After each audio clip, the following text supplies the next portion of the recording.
Hello, my name is Caitlin Vandiver, and I will be presenting on atrial septal defect. The atrial septal defect is an abnormal opening in the septum between the left and right atria of the heart. This defect allows oxygen-rich blood to leak into the non-oxygenated blood.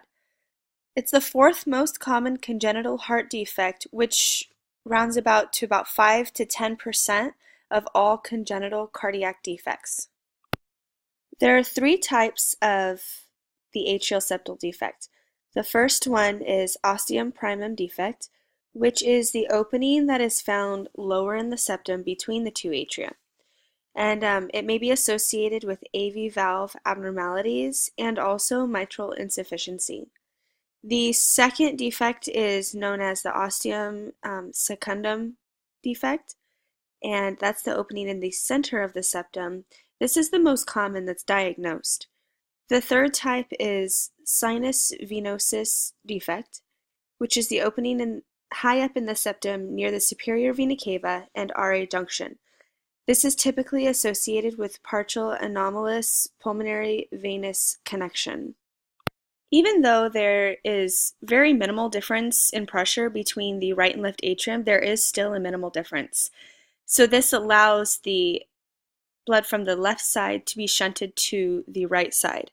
This is because there's lower pulmonary vascular resistance compared to systemic vascular resistance. You might also see the right atrial and ventricular enlargement develops because of this shunting. Children are typically asymptomatic and rarely display signs of pulmonary overcirculation. Moderate to large atrial septal defect can increase pulmonary blood flow. This may cause pulmonary vascular changes, and even though it's rare, it may result in pulmonary hypertension. Here's a case study. We have a 1-year-old female who's being seen at the office for her well visit. Her birth records indicate that delivery was normal spontaneous vaginal delivery, non-traumatic, and her initial assessment at the hospital as well as any following well visits have showed no abnormalities. However, today, upon auscultation, the care provider did note a heart murmur between the second and third intercostal space, but no other abnormalities were noted. The infant was asymptomatic, and the parent reports that the infant is progressively hitting developmental milestones, but has not noticed anything strange. So as the care provider, a few tests can be ordered. The most common, which will confirm an atrial septal defect, is an echocardiogram. That in and of itself can be the only test ordered in order to diagnose an atrial septal defect. However, sometimes providers will order chest x-ray, which possibly could show slight cardiomegaly and increased pulmonary vascular markings. An ECG can also be ordered, and if it's positive for atrial septal defect, then it would show the right axis deviation, diastolic overload of the right ventricle. So how can an atrial septal defect be treated? Most of the time it will close on its own. Every infant is born with this opening between the right and left atrium to help with circulation while they're in utero. However, once they're born, the hole begins to close, and it can take several weeks up to several months.